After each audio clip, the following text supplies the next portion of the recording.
Hello, in this video overview, I'm going to give you some suggestions for using Google Meets with students within Google Classroom. So the first thing I'm going to do is I'm going to go to my Google Classroom. So I'm going to go up here to the 9 dots for the Google Apps icon and go to Classroom.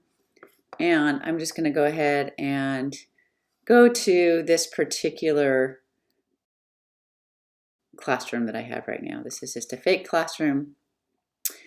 First thing that I would suggest that you do is you go to your settings and you make sure that you have enabled the Google Meet link. And this is different than using it in your Google Calendar invite, because in the calendar invite you would have to add all of your students, share the link. This one right here is within Google Classroom. So right now it's visible to students. I can see that. And this is the link code. Now, if I want to reset it, I can reset it. And there's reasons why I might want to reset it, but I've enabled that. So once I have those settings taken care of, I'm not going to go into the other details. You would want to save it. Now, just a couple quick things about the stream here.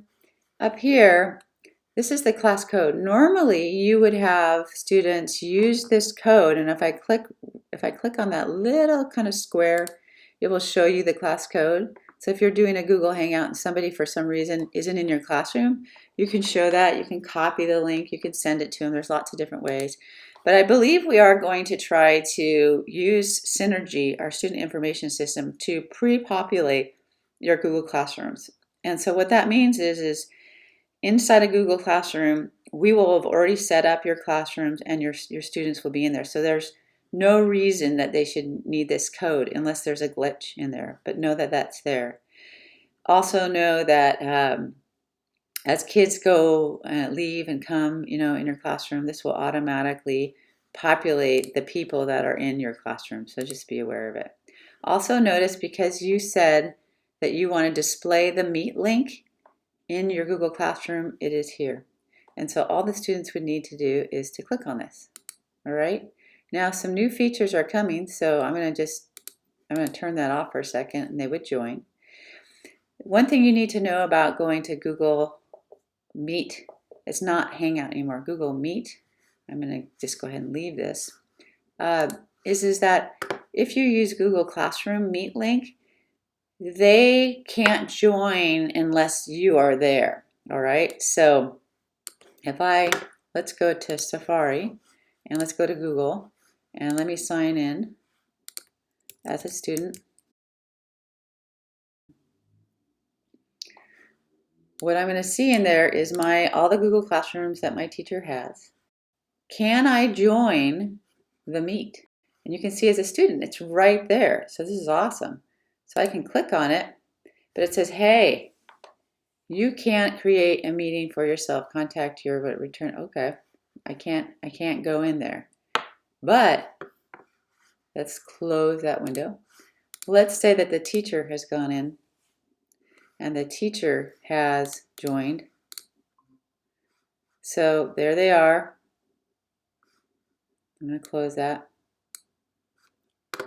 And then I go here and I go here. I'm going to allow, dismiss. So I can join as a student, which is pretty awesome. Now, a couple things that you probably should be aware of is that after you are done with your Google Meet, you do probably want to make sure that all the students leave. And so you can click on the students and that down arrow enables you to remove them from your Meet. So you can use that little minus right there and remove them. You can actually pin them so you see them all the time. Lots of nice features.